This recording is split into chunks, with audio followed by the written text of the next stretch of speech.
PlayStation believes in great games.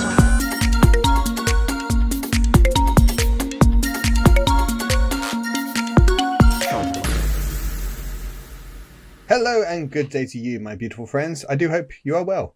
Welcome to episode 16 of CrossButton VR, a beginner's journey into PSVR2, a show for those who want to share in our newcomers' enthusiasm for the world of VR.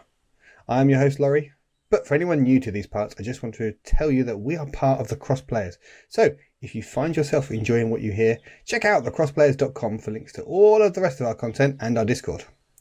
Now, it is an honour to be joined once again by two of the most enigmatic influencers in the metaverse. It's Ben and Alex. Wow. The honour is ours, Laurie. It is indeed. The honour is ours. One day I'll settle on an adjective. I like it. Keeps us guessing, keeps us on our toes. Does. What's he going to say? Is he going to be mean? Is he going to be nice? Generally quite nice so far. Quite enigmatic. I think Alex is probably more enigmatic than you. Think? I'm not sure about that. Ben's quite simple. Oh, switching it up, insulting me this week. It's amazing. When's Yeah. you Easy been in gonna toilet go. with? What was that? That was within the minute, right? Yeah. Good work. Well, it's you've both had a nice keeping cool this week. A nice week. Yeah. Yeah. Yeah. Sure, Easy, Alex? yeah, as my voice almost kind of broke again there. I've been a little bit under the weather, as you've probably heard in the last couple of podcasts. But I'm all right. Have you both got barbecue planned for this weekend? No. No, not at all. Of you. No. It's gonna be very, Got very a- warm. Get out there and cook some meat. Well, we've got my son's birthday party, so that's kind of excused us from Well, having to organise a barbecue, having to organise a birthday party instead. I have my great nephew's birthday party. Yes, I am Wow. that old. It does Well, make On sense. old. Sunday. Is this going to be one? That'll be fun. well, no one in my family is having a birthday, but my son is going to a birthday party. So there you go. Clearly a big weekend for birthdays. Clearly. It is. Good. Well, what's on the agenda this week, then, chaps? We've got a bit of news to run through. We'll talk about what we've been playing, and then our main topic will be our impressions of Synapse. We actually recorded that part of the show a few days ago. We put it out as a separate video, so we'll be adding that into the show to end on this as well for this episode. Isn't that right, Ben? That's what the plan is? Yeah, sure. I Perfect. can do that. That's as told, Ben. That's as Yeah. told. Great stuff. Hey, we can have another chat about Synapse. I'd be quite happy to talk about it I'll again. happily talk about it any day. Better to think. Would it take me longer than 10 minutes to edit it? Or could I just have the 10-minute chat again now? This is a constant. Look, I don't think about such complicated things, Laurie. Luckily, I'm simple. Just So, a simple man. It's a simple man. whatever, I'll do it. It's fine. Right, okay. So the news then. I think in the world of VR, again, not really PSVR2 news, but still quite big VR news. This week, Apple unveiled the Vision Pro, which is their entry into the VR, AR, XR, whatever market. What They did you never think? ever at any point referred to it as VR, did they? No, even when they turned it up so it fully was VR. They're not. It's interesting because they're not really positioning it as a VR device. It's more of a kind of a lifestyle thing. What did you think of it? Very cool. It is very cool. Like, if I had a spare $3,500, I'd buy one, but I don't, unfortunately. I mean, I You don't would if you quite... hadn't bought all that shit I was going behind. to say you must have at least 3.5 grams worth of Lego on the shelf behind you. Yeah, I probably could have saved some of that. You But could do like Ben did when he bought his PSVR2 and he just funded it by selling all the tat in his loft. You might have. No. That's the key. nah. Um, I don't quite understand it. I've probably I like that Apple's getting it in the market. I like what they're trying to do. I like they've tried to position it a bit differently. But I mean, who is it really for? You know, you're going to sit there. I mean, my day at work was bad enough without it being in a fucking headset and literally like no escape. So I mean, who's going to want to use something like that? and they tried Genuinely. to position it as if you were just wearing goggles you could see through, but of course you're not seeing through it. You're looking at a screen which is showing you what's on the other side of the goggles, and it has that weird display of your eyes for Eyesight. people looking at you on the outside.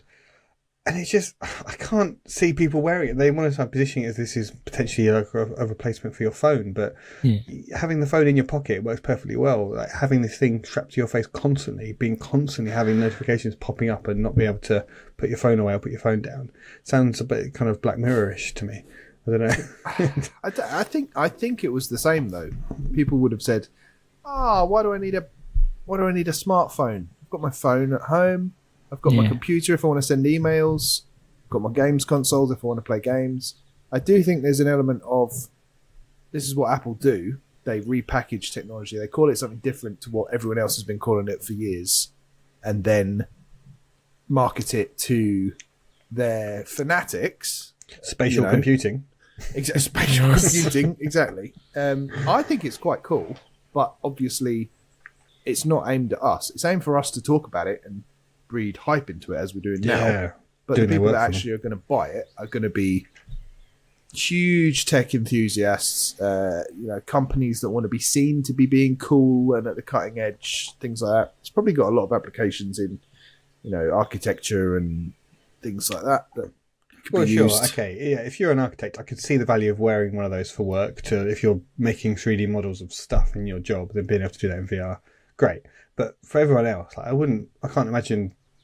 Wow. This is the idea of keeping it on for all day whilst you're at work. Just seems bizarre. You're supposed to get up for 10 minutes every hour, aren't you? So, normally at work. Then you don't need to stop work. You can just go. You can just keep walking. But you can work.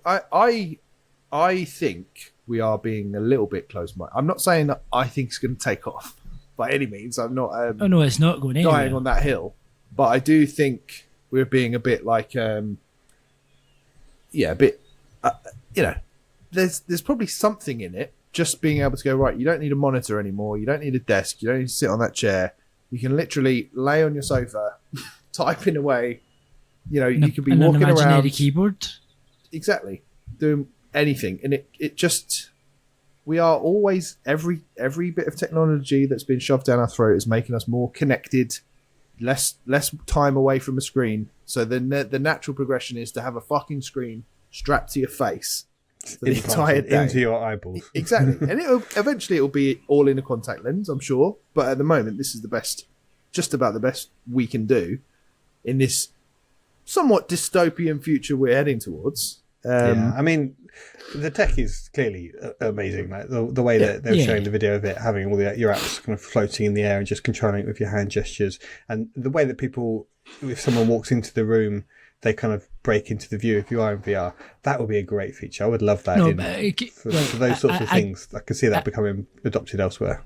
I get that, and that's good in terms of coming into your view. But see, with that stupid eyesight thing, right? Could you imagine your partner coming in and your eyes appear on the front of this thing and you start talking to them? What are they going to say? Like, get that fucking headset off. Yeah, exactly. No, because you know what? They'll have one on as well. So you'll both have tits. You'll see each other's avatar thing. Yeah, exactly. And your partner, you can make them look like whatever you want. It will save marriages. It's going to be amazing. Just keep that on the whole time. It'd be like permanent beer goggles. You've thought of that, haven't you? I hadn't even occurred to me. It just popped into my head. Oh, yeah. All right, not to distract from that topic though. We did have a really good comment on YouTube from Chris Hackwood. He said, obviously a lot of this, in the previous show we spoke about Quest and how it's sort of good for VR in general that they're putting out a new headset. So he said the more VR reaches into the everyday, the more it becomes the norm. That's why both Quest 3 and the Apple Vision Pro are great for spreading the word on how amazing AR/VR can be. But the key thing is, unless you have a lot of money for a high-end PC, then PSVR2 is the best place to play premium VR games with minimal setup issues. And gaming is the main moneymaker for VR, at least now. I'm still not 100% sure I want a completely connected metaverse, as I think it will be ruined by corporations trying to turn it into targeted ad central, and doubly so for any device with eye tracking. I think that's a really good point because how many slaps on the wrist of the likes of Apple, Meta, Google had for tracking data, tracking people's data, shoving ads down people's throat, trying to get those ads more and more targeted. If these things, and they'll have to sign, various legal things to get this off the ground, I'm sure, but if this thing can track exactly what you're looking at constantly and know exactly what your interests are, what your perversions are, whatever it might be, then they can target you in a way that we've never ever been targeted by advertising before. It's that is all a bit icky. Yeah. Yeah, and that's because with PSVR2, you put your headset on, you play a game, you take it off, you put it off. The idea of having a thing on your face all day and just going about your day, walking around your house. So I think probably it's a really good headset, and it probably will default to having some sort of gaming type application because that's where the developers are and content. I don't know. I just can't. In that video where someone was just walking around the house in it, or it's just like you wouldn't just sit there folding your washing with your VR goggles on, just seeing everything through that interface. I genuinely, maybe some people will. So I'm sure some people will. But they had the video of the dad. Well, the dad with the kid's birthday party, blowing out the candles, and imagine if that was like my kid. Well, we were just talking about kids' birthday parties. Then, if you're your kid's 10th birthday party, blowing out the candles, and everyone's there celebrating, and you've got the goggles on, watching the kid's birthday party, you're telling me that your partner would be like, take those fucking goggles off your head right now. She would not. No one can actually see what you're looking at. All we can see are these weird ghost eyes that just look at. That was something mustn't move to where you're looking. No one. Yeah. And that is the problem with the headsets are just, it's a solitary experience, and the idea that you're going to be at your kid's birthday party or watching them blowing bubbles in the garden, playing in the garden with these goggles on, is so weird. Because they haven't fully solved that issue that we've spoken about with VR before, have they? About it being completely isolated. They've tried, but I don't think it's not enough as it to have your eyes on the front of it. I think that comes down to the same argument as well around like isolating and like multiplayer gaming with VR. And like, you don't choose VR to play games in multiplayer locally. Like that's not what you're going in that headset to do. It's different if you're playing from afar.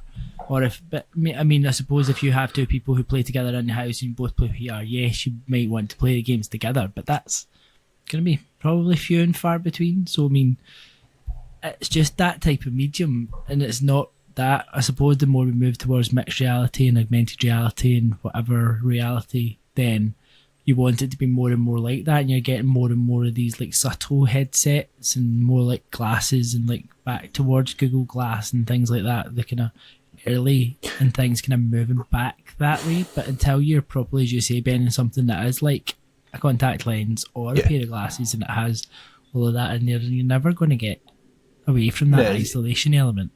It's got to be discreet, and it's got to be able to blend in with, society almost. But look, as a kid, I always used to think, wow, how cool would it be to be able to talk to someone on my watch, or like make a phone call on my watch, or have an earpiece in at all times so I can just listen to music, whatever, and things like that. And we are in that now. And, and a million other technological advancements. So I can definitely see a future where stuff like this does become more common. But I think it might be more like iPad common, as in, not everyone's got. I don't think an iPad is ubiquitous. I feel like it had a big peak, and then people just got them, and now, like, why do we bother? Because our smartphones are basically that now.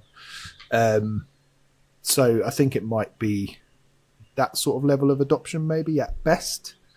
But it's cool, and if they sent us 3 review units, I'm sure we'd be all wandering around quite happily, going, "This is fucking amazing! I don't care that my family's left." But for now, it's not an everyman product, is it at all? Yeah, I think it's exciting for what it represents in terms of the direction VR could go. The ideas, there'll be loads of stuff in it that Sony will be now jumping on and trying to work into PSVR3 whenever that comes out. And I'm sure this Vision Pro, if it's Apple, they iterate like mad. Every year or two we'll get Pro 2, Pro 3. They'll within 5-10 years, it will be as thin as anything. Every year they'll stand up on stage and be like, now it's 40% thinner and the battery's now integrated. It'll get better and better every year. So it's good. The one thing I do wonder is, from a gaming perspective, how much developers like, oh, for fuck's sake, they don't have any controllers. Like, I know you might be able to make controllers compatible or whatever, but it's surely going to make any sort of gaming on it a bit more difficult because you're going to have to develop that game in a completely different way to you're developing it for any other sort of headset. Yeah, if you're but going I to put mean, the game on there.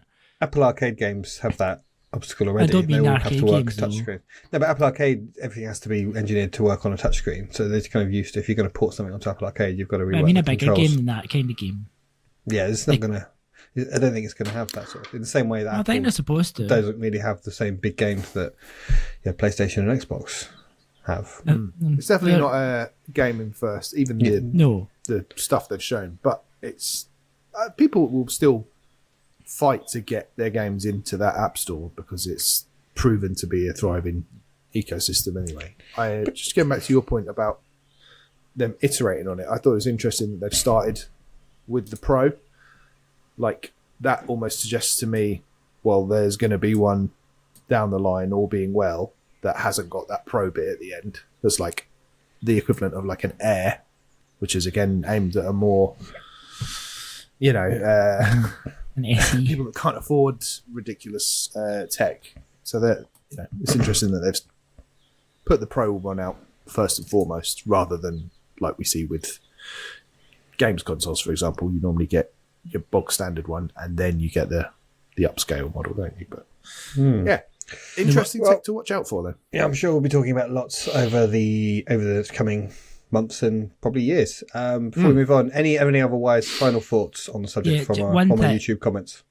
Well, can I add one thought just before, just because the one thing I do really hope that as we see the benefit of the entertainment stuff, like things like Disney Plus and that's coming day one to Vision Pro, there's no reason why things like that then can't work on a VR2 and a VR mode. So hopefully we'll get to reap some of those benefits of Apple kind of probably funding these companies to come and build VR versions of their apps and stuff. And so hopefully we'll benefit from that.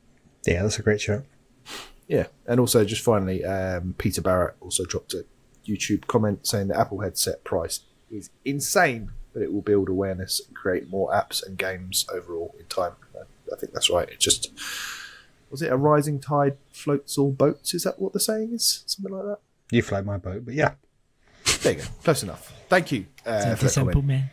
Peter and Chris. Cool. Well, we'll just do a quick fire. A few other bits of news to round up. We saw Crossfire Sierra Squad in Summer Games Fest yesterday. It looks, I can't distinguish in my head between that and the other one, Firewatch Ultra. Firewall Ultra. Firewall, I don't even know the name of it. Firewall Ultra. Firewatch. Firewatch Ultra would be amazing. That game should be in VR though, to be fair. Yes, Crossfire Sierra Squad is very similar to Firewall Ultra. This is the sound the same name. Anyway, Crossfire, it sounds like it's going to get in there first and it's coming out in August. It's interesting because surely any one of these games can succeed. Any one of them is going to be the place that people play these sorts of games. You've got to imagine it's friends. going to be the other one. I would have thought, because that seems to be the one that's getting pumped into it. But these guys get in there first though, so yeah, see. And they didn't spare any expense with the trailer. I thought there's a bit of budget behind it, so they obviously and this is going to be cross-play with, I think, Firewall is just exclusive. So I suppose Crossfire will have that going for it. It probably may well succeed for that reason alone, actually. Yeah. So yeah, that coming in August. I'm sure we'll be playing that soon enough. There was a new announcement of a game, Operation Wolf Returns First Mission VR. Another game with a completely fucking ridiculous title that I can't pronounce. This is a remake of the 1987 arcade game, which, Ben, I'm sure you've got fond memories of playing when it first came out. Yeah, I actually have. I know you're taking the piss, but I do remember seeing it in Wally's Windmills in Great Yarmouth when I was a kid. They had it in there. So there you go. Oh, we should ask Mark if he can find a copy. Verify that cabinet still working. That's coming on July the 13th. Just as a little aside, why aren't there other VR like games that have been remade yet? Why isn't House of the Dead or Time Crisis in VR? Why, Ben? Why, Alex? I don't know, but I would gobble them up because I love a light gun game. If you gave me Virtual Cop and Virtual Cop 2 man, in VR, I would give you all sorts of money. Crazy money. $3,500. Well, Amazing. I'll make it for that. I'll buy you an Apple Vision Pro if you can make this for me. Perfect. Well, and maybe another one for York when he's done remaking Sea Smash. He can move on to the next Sega. You never know. He did say he had classic. some in the pipeline. That might be nice. Gosh. Yeah. But we seem to pitch ideas for VR developers listening to us every week. So there's another one for you. So other sort of quick fire bit of news. We won't dwell on too much because we've obviously got RB preview, but the Synapse, lots of previews had their preview embargo came up this week, and pretty much all of them were as glowing as we were. So just wee spoilers for what we're about to say on this podcast in a few minutes' time. But yeah, lots and lots of positivity towards it. Lots of hype for the graphics, the telekinesis, the whole gameplay loop. So it's good that we weren't out on a limb there. Everyone else hated the game. That's not the case. Unlike some others. Yeah.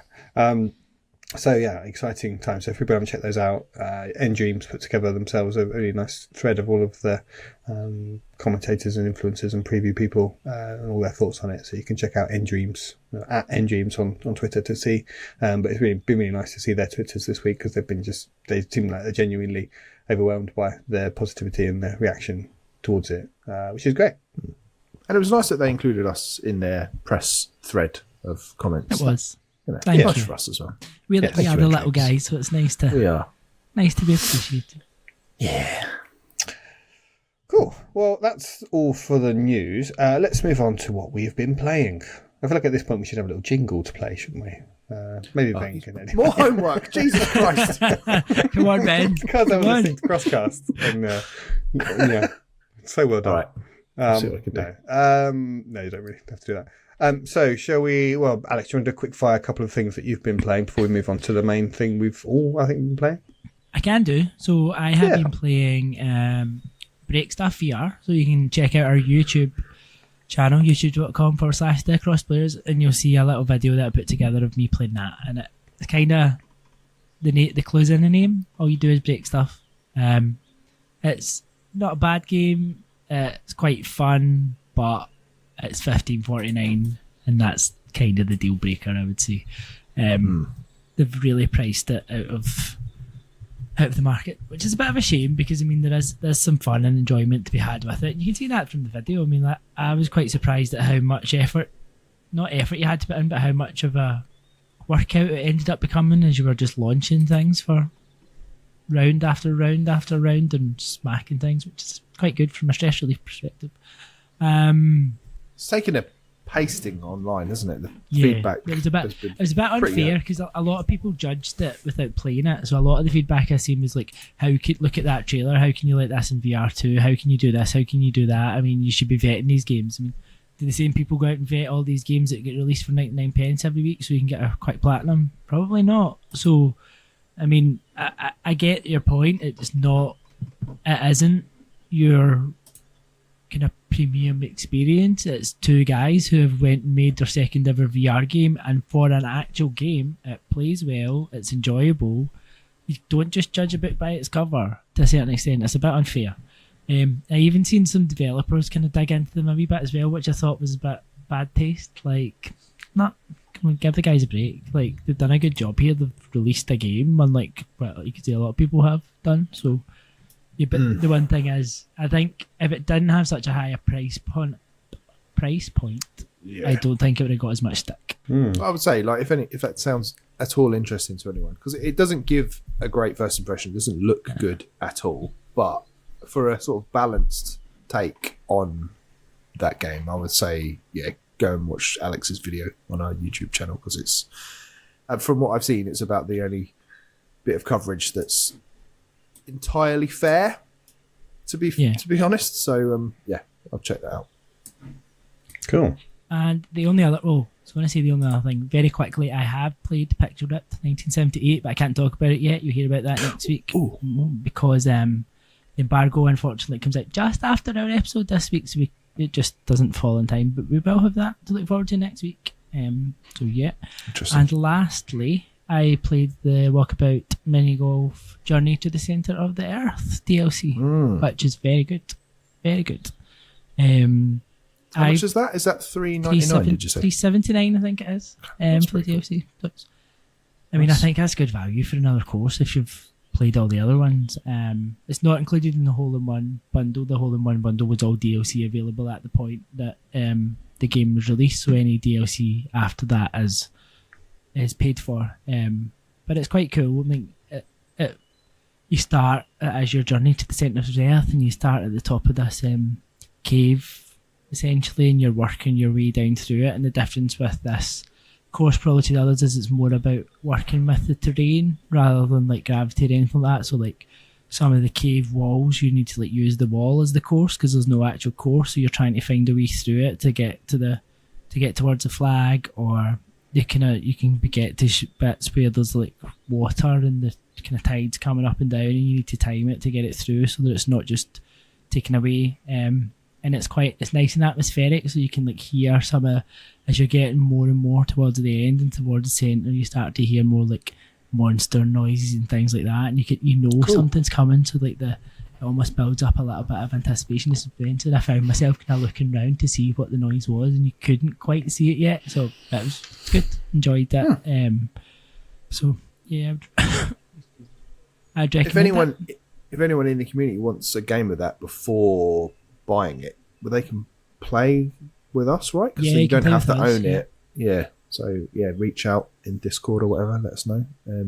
Well, before we get on to the main one, Laurie, when Alex said about DLC, there just reminded me. I got the Skrillex music pack on Beat Saber.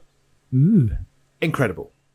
I just thought I know probably about half of these songs. My son is obsessed with Skrillex as well, so I thought I'd get them, and I played 4 or 5 of the tracks, and it's so good. Just the music that's in it anyway is great, but having like licensed music just makes it even better. So yeah, brilliant. I think that was $8.99 for that pack, which is well worth it because they'll get a lot of use those songs. And awesome. The stages on the DLC packs are really cool as well. Like it's like a bit like when you get those kind of special stages in Soundriders if you buy. Sorry. Yeah. A lot of like strobe effects, and like you've got the artist logo flashing up around, and it's just really nicely done. Great game, loving it. Get it, Laurie. I will. One day. But a game that I already do have, and which you both have, and I've both been playing, is The Last Clockwinder. Yes. Which I think we've all been playing. I think I am about 2/3 of the way, 3/4 of the way through it. I've had quite a big chunk of play the other night. Oh, it's so good. It's really good. And it's another game that is just so unlike anything else you've ever played, because it can only be possible in VR. Trying to explain this to people, I've been trying to think about this and almost sort of panicking. So, like, how on earth are we going to explain this on a podcast? You can kind of record your movements. You're in this giant tree, and you can swap out the rooms in the tree. And each room, you have to basically build a mechanism to get plants from A to B. You're sort of harvesting plants and getting them to one end of the room to the other. And you can record your movements, and then they get represented as a little clockwork robot. So you record yourself, and the first time you'll harvest the seed, and then you can pass it on to the next one, and then you can move your body to stand in the next place and next break part of the chain, and record yourself receiving the item and then passing it on again and doing it that way. And so the complexity of what you have to do, I've just made it very basic there, but the complexity of what you have to do in each room gets more and more complex, how you can do it. And it's a real puzzle game to work out how you can record your movements in a way to make this chain, to make this intricate mechanism. You are creating like a clock of different moving parts that all have to interlink and work together. And once you've done it and you stand back and you just watch a dozen robots all in the room, all carrying out your movements and connecting together, and you see the seeds they're harvesting making their way through the mechanism. It's so satisfying. It's so good, and you're using your body to solve the puzzles, and it's unlike anything else I've ever played. I mean, satisfying is the word. I haven't played quite as much as you have, but it's really nice to just. You feel like my thing with games. Ultimately, I think I'm always striving for as much automation as possible. So like in something like Elden Ring, I was like, right, what's the most powerful spell I could possibly find that will basically just destroy everything in front of me so I don't have to fight? Great, find that. Vampire Survivors last year. Powering up to the point where you can just stand still and just kill the swarms of enemies that are coming at you constantly. Yeah. Brilliant. This game is all about that, but even more depth and being even more clever. Just that whole, it's about automation, right? It's I just love that mechanic. I wasn't sure what to expect when I jumped into it for the first time, because I thought, this looks like it could be frustrating, but it's actually not at all, because it's quite chill. Like it's got a nice atmosphere to it, very relaxing music. It doesn't feel remotely stressful. It doesn't feel like there's any real failure states. It's just, here's a room, you know what your powers are, very simple controls. It's teleportation rather than sort of direct movement as well, which is nice. So there's no real friction to it other than that initial being plonked into a room, and then you're like, it doesn't really explain what you're supposed to do. But that only took me a couple of seconds to just try some things out.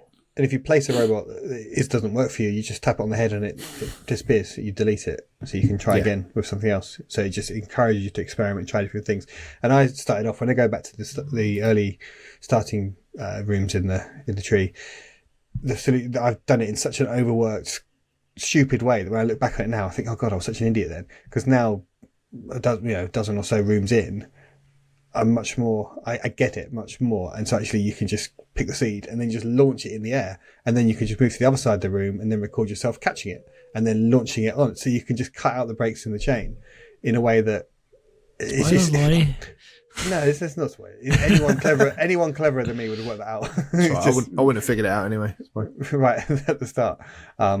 It's more like Breath of the Wild, where you learn these mechanics, and when they click, it's all there from the start. It's just your knowledge and experience, and your interacting with things and how you see things just grows and develops over time.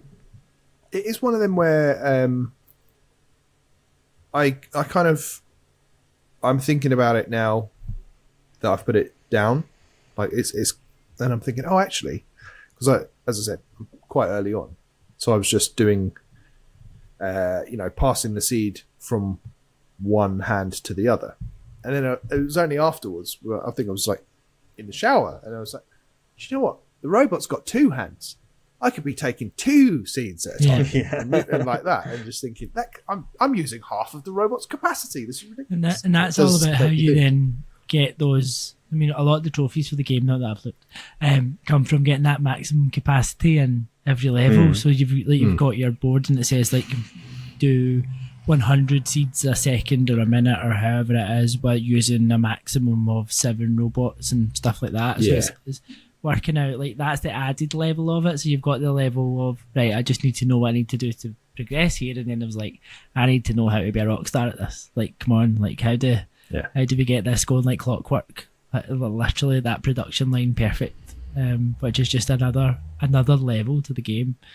Because it's kind of, as you said, the only frustration I had with it was at the very, very beginning, when I'm like, right, okay, what am I actually doing here? Because I missed the bit at the start where you had to put the chain together, like the very first puzzle, as you came in the door, and I'm like, I have no idea how I progress here at all. And then after that, I'm like, and then I think I moved too many stages too quickly, because you had opened up so many bits on the globe, and I think I missed bits, so I need to go back, because I'm like, I don't know what to do with that. That's fine. So I do agree. The intro, I think the tutorial was a bit confusing for me, and I started this game and I was quite tired, which is never a good game. I should never start a game when I'm tired, because it just confused me, and I didn't think I was doing it, but then I restarted it the second time. It was obvious. So if people start this game and it doesn't quite click for them to start off with, then just try again, or just persevere, and it all becomes, when the mechanic clicks, it really clicks.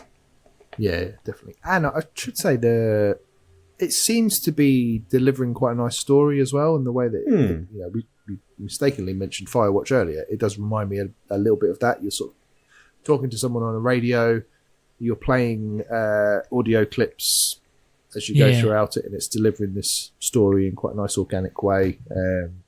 Although just why are there cassette recorders? This stupid thing that games do. Like, who records themselves on a cassette, conversations and stuff, and then leaving?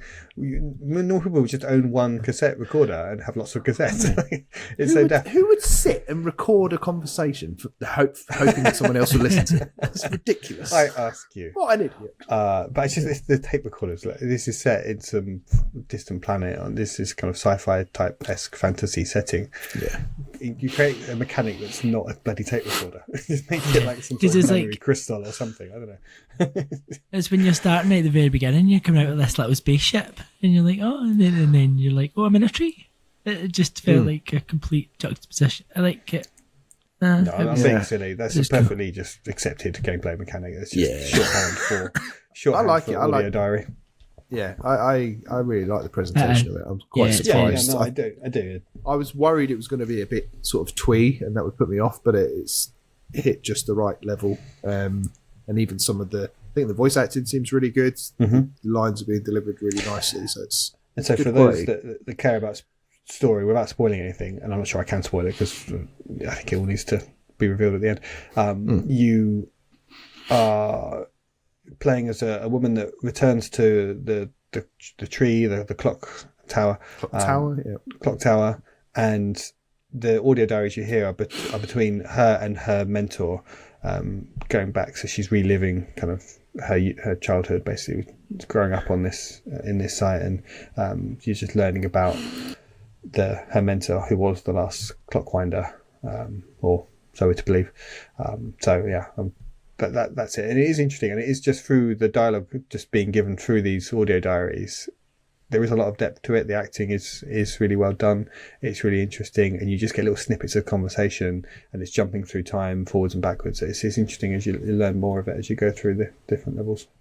It's always nice when you get into a new room, you look for the tape recorder, you think, oh, I want the next bit of story. You're looking for that. Yeah. And then you look for the keys, which you find the keys to the next rooms in each room. So it's very well done. Feels like a special one, doesn't it? I think it's I'm glad we've all got around to playing it. It's one of those ones that's like launch game, right? Yeah. It's one of those ones that's like nothing you've ever played before. Well, certainly nothing I've ever played before. You said only in VR, but even I've never even played anything that attempts to be like this. It's just very, very unique, which is always good. Yep. And in terms of our different scales, I mean I didn't have any motion sickness at all from this. I think the teleportation helps. So it's good on that front.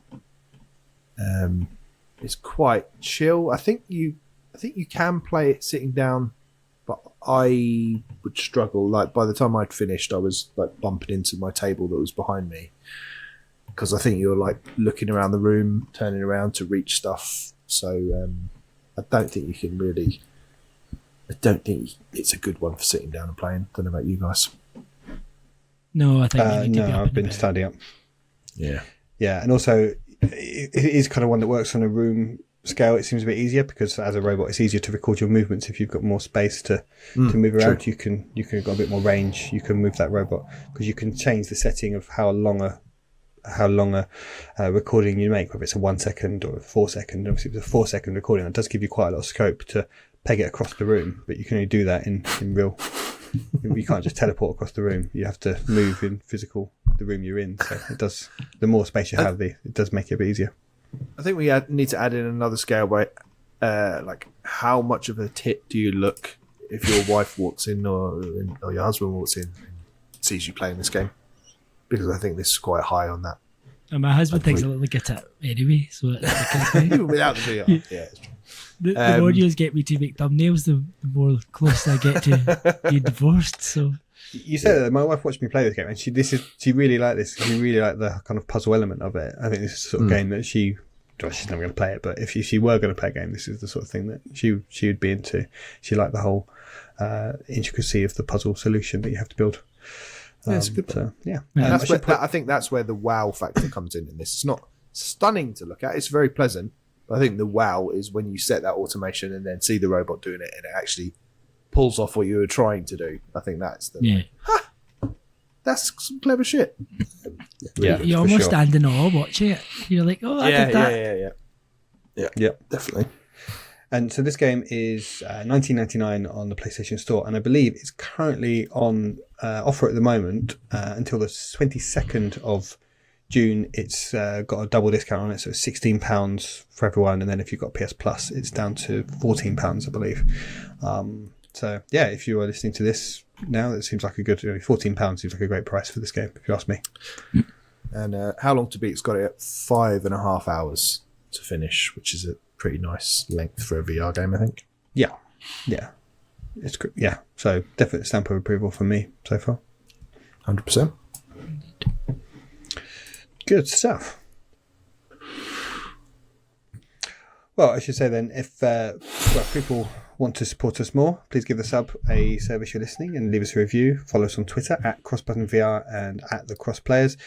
Please do consider joining our Patreon at patreon.com/thecrossplayers, £2 a month to help produce the show and gain entry into our lovely little WhatsApp. Ben, you've got the competition winner from last week, haven't you? I do. I was just about to type out to remind you because I thought you were going to go on without Be it. But silly. No, ever the professional. How did I ever doubt you? Yes, the winner from last week, where we asked you just to drop a comment of any sort on the YouTube video, was George Bravo. So bravo to you, George. Comment: agree that MetaQuest 3 is good for VR competition, but I personally won't get it either. Recently got PSVR2 and am enjoying it. Join the club, George. Congratulations. We will try and get in touch with you to get your £10 PSN credit over. But if we can't find any way to reach out to you, then please reach out to us. Discord, Twitter, however you can, and we'll get that sent over. As for this week's competition, we must be coming to the end of these now. Is this the seventh one we've done? Yeah, well, So, presumably episode 20 with the last one. 19. 19, actually, Larry. Oh, okay. basic Well, I math. wanted to do one extra one, but screw you. So yeah, this is actually this one was inspired by I was trawling the reviews on Apple Podcasts this week and actually managed to find Apple Podcasts reviews on the US version.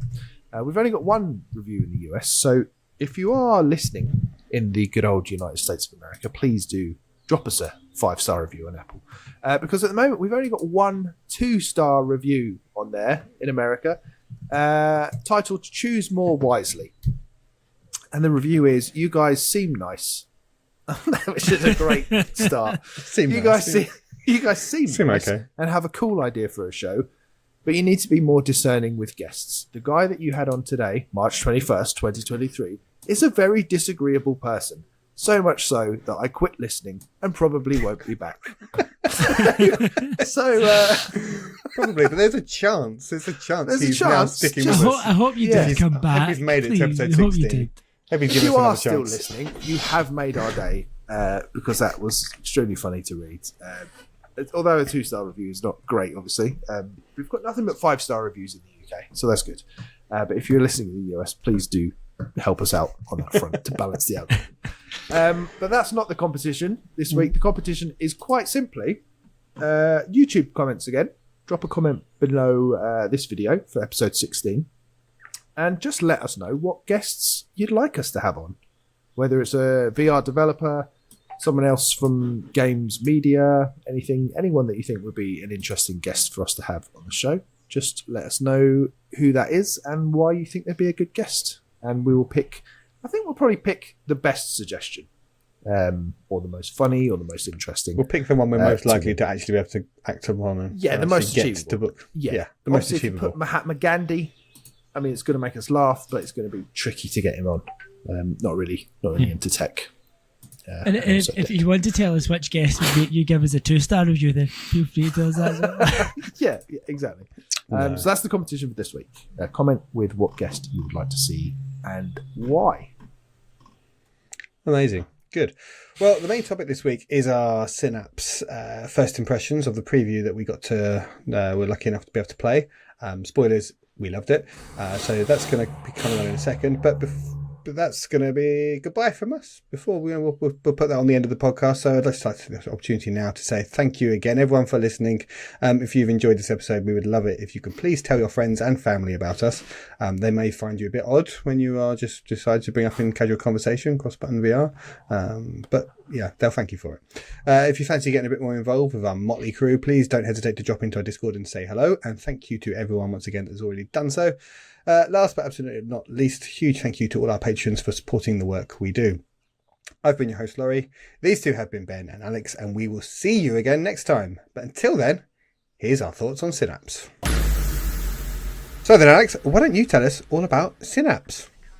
Synapse. I don't know how to start this. I don't know whether just to like shoot my load early and give you it all, or whether to. Wow. to ease us in there, but that's genuinely how good this game is. Like we've seen Synapse in State of Plays. We've seen it again. We did see it in Showcase, didn't we? Did we? I can't remember. Yes, but we did. We have been lucky enough to get to preview the first. It's got a custom tutorial, and then the first couple of we don't know at what point these appear in the story. It feels quite early on, but the first two stages you got to play through to get a good feel of the game, and I think it has given us a very, very good feel of the game. So Synapse, just for those of you who don't know, it's a first-person roguelite, where you take on you're essentially invading someone's mind to. What are you trying to do? Are you like Psychonauts kind of style, right? You're going in his mind. It's a little bit darker. Yeah. In our preview build, we haven't got the full story context of what's going on, but we've learnt enough that there's a colonel whose mind you're trying to infiltrate to stop some terrorist attack. I think that's just the dialogue that's been delivered. That's the setup, the premise of the game. So you need to infiltrate the colonel's mind. Colonel, who is played by David Hayter, aka Snake from Metal Gear Solid games, and he sounds just like he does in Metal Gear Solid, which is so known exciting. for this now. This is going to be better. We'll be known for this. Well, yeah, hopefully. But it's so exciting for me to hear him talk. It's just, he sounds just like an evil Snake. He's got a cool voice. Yeah, I'll give him that. But I think, and I will apologise, I have a bit of a sore throat if that's coming across, not to waste too much time. You've got a cool voice as well. That's good. Oh yeah, thanks Ben. The very first thing that strikes you about this game is you're entered into it. You basically you come into this almost like grayscale environment, but it's beautiful, like, absolutely beautiful. It's really, and they have said like in the build up to this game, like only possible in PSVR2. You can see why as soon as you go into it, and it's like the whole contrast and like the colourful portal to the grayscale of the environment and the reflections in the environment and the feel, and you almost feel like you can feel the wind blowing past you, like in the noise and the effects of the sound. And then when you get into it and get to the tutorial, and it just feels so natural straight away. I think they've done a really good job in terms of and I don't know what the tutorial would be like in the final build, but if it's anything like this, you'll be fine. And it doesn't. I think it'll build up as you get through the roguelite elements and you build the stages, because that's how the tutorial build. It started you just with the gun. You were teaching how to do the kind of active reload, which was not quite active reload, but how to do the reload, so you kind of drop out that magazine reload and then pop it back in, which is quite cool. I was going to say it's quite an immersive thing, isn't it, to pop the magazine out and then smash it back in. But it's not.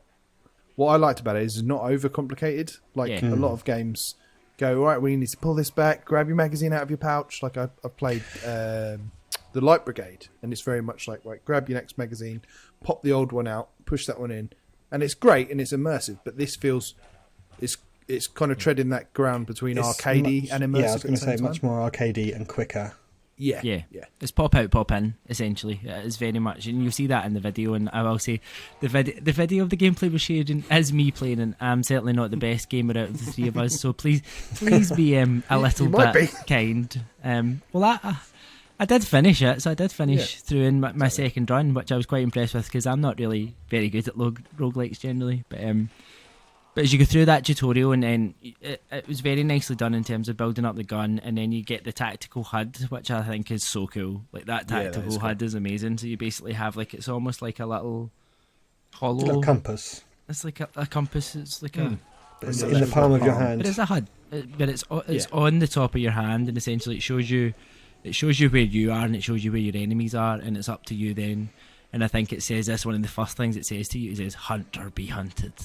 And then it's just a case of, well, you choose how you play the game. And I think that's something that very much, as I got through it, I picked how I wanted to play, whereas you could go and run and gun and try and go and just take out all the enemies, or you could take your time, you be a little bit tactical about it, and as you build in the telekinesis, and I think it's the telekinesis is where this game comes into its own. And I think when you first get that ability and you're grabbing that with your left hand, and then it's basically saying, look at the items that you want to interact with, and then they go into that like bright colour palette, so you know where you're. And the eye tracking is this is the best case use for eye tracking, I think. Yes. Just to show you what it can do combined with the telekinesis power. You feel so powerful just looking at an object, holding your hand up as if you're in some sort of, I don't know, you're in a movie where you just have the telekinesis powers that you just hold your hand up and you manipulate objects. It just makes you feel so cool. Blew my mind, as you saw from the video when I captured my first time doing that. It absolutely blew my mind that I was initially just looking at items, because we've all done that in the Horizon menus. We've used the eye tracking to look at different menu items, but to look at an object, an interactable object, and then be able to grab it, throw it around, catch it again, it's like I think that's the secret sauce of this game. And going back to your point, Alex, about the look of it, the whole, that I'm sure the environments will change, but that grayscale environment with these interactable objects that are kind of lit up differently, that works really well in a gameplay sense as well, because it does make things, it makes it very obvious. There's no guesswork involved. Can I grab that? Can I shoot that? Is that going to blow up? It's all like the language of it, the design language is all very smartly done, I think. And it looks so good. It's got like reflectiveness, all the surfaces, because it's by the sea, and all the rocks you're walking over are all wet, so they've got that kind of reflectiveness. So when it has the text up in the air for the instructions, you see that reflected in the shiny, the wet rocks. It's just so well done. It looks so realistic. And then, like you say, when you get the colourful objects that you can interact with, or the little ribbon that sort of shows you the way to go, it just stands out and pops. So it's so sharp and clean looking. I love it. And it makes sense, look, because you're in this kind of dream state. You're in the dream, so that's why it's black and white, and then you're infiltrating it, which is this colour you're bringing to it. So it's so clever. There's a gameplay reason for it to look that good. And I think even and it's that moment, and I think that the key premise in each stage and each level of as you progress is there is a set number of enemies, and you need to take each of those enemies out to open the portal to the next stage. And when you take out that last enemy, it basically like explodes, explodes with colour as the portal comes back together, and then that's where some of the progression options we'll maybe go into in a minute in terms of what progresses, what doesn't progress, and where you're. How you build your character and how the story unfolds, how your runs unfold, things like that. Go into that actually, because that's one part I haven't managed to get. I've only just got past the tutorial and played like the first stage, I assume. It has that great roguelike structure where you can, throughout the run, you get power-ups that strengthen and change your build as you're playing through the run. So different builds will have different feels to them depending on which options are presented to you and which ones of those you choose. But then when you die, I actually really liked it when I died, because then it gives you points. You have, depending on achievements you've done in that run, you're working towards unlocking upgrades and things, and then you also, once you unlock upgrades, you get skill points you can spend on a different skill tree. So it gives you lots of choices how you can shape and build your upgrades.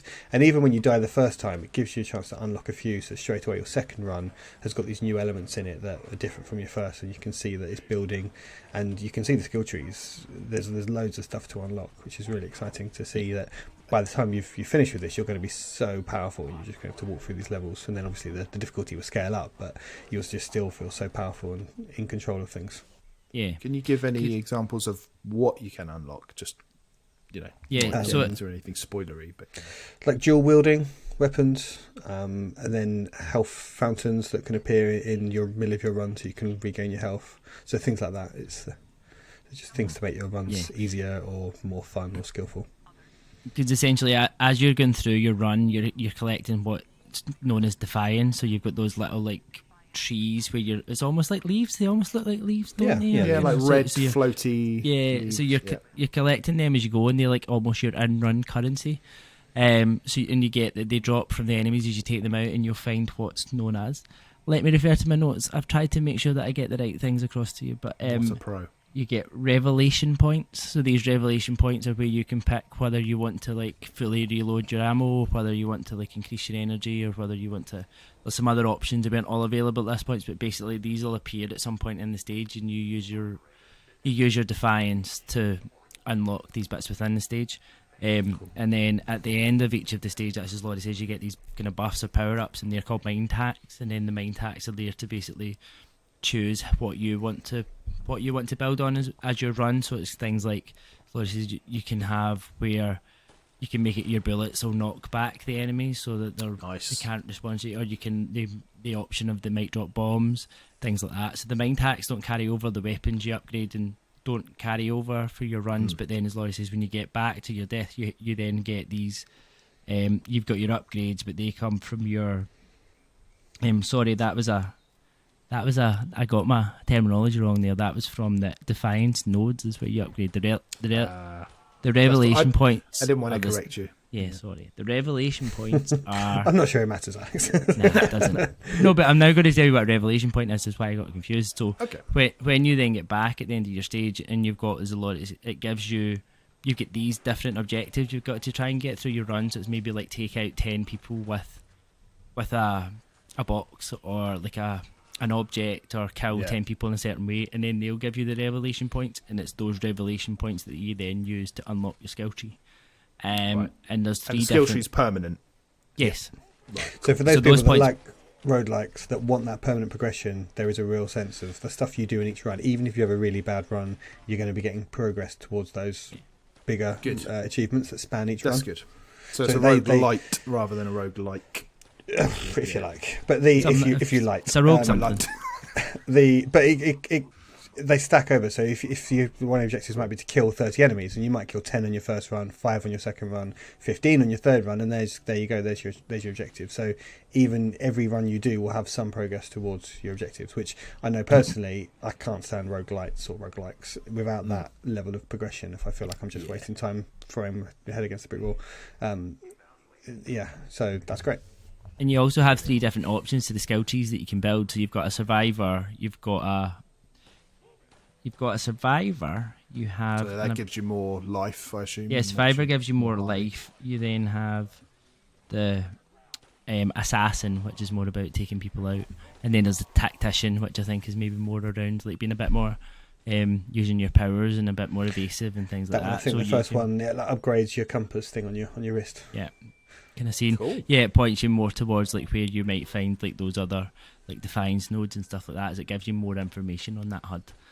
So it's whether you go for a combination or whether you want to like go full on assassin and just be taking people out, or whether you want more of a survivor and be able to take more damage, things like that. So you can basically build the game to play it what way you want to play it. So I think we are going to be talking about this game a lot over the coming weeks. I think it's fair to say we're all very, very positive and very, very excited to play more of this game. And I think for me personally, it feels like the first true killer app exclusive for PSVR2 that can't be played elsewhere and non in VR and other things. Yeah, it could well be. It's certainly shaping up that way. I think, obviously, we reserve judgment until we've played a bit more of it. But yeah, from what we've seen so far, it's got everything that you'd want from a VR experience. So yeah, and it probably excited. a level of polish and flair that is rare, I think. Yeah, even the spatial audio is fantastic. Like talking, Yeah, it was. It talking really, about really just was. the visual stuff, but just being able to hear the enemies chattering away. Because there's and height you to can the tell levels as well. You can hear what you can tell level they're exactly on. where they are. Yeah. Really, And also the really reload promising. times between levels non-existent. Obviously, Yeah. if you die, you're straight back in it. Yeah. So again, making use of that PS5 tech. And when have we got the release date? We have got the 4th of release date. July. Yeah, 4th of July. And there's currently, so you can pre-order this on the PlayStation Store just now, and there's a PlayStation Plus discount at the minute as well. So I would highly recommend taking advantage of this discount, because I think you're going to want to buy this game.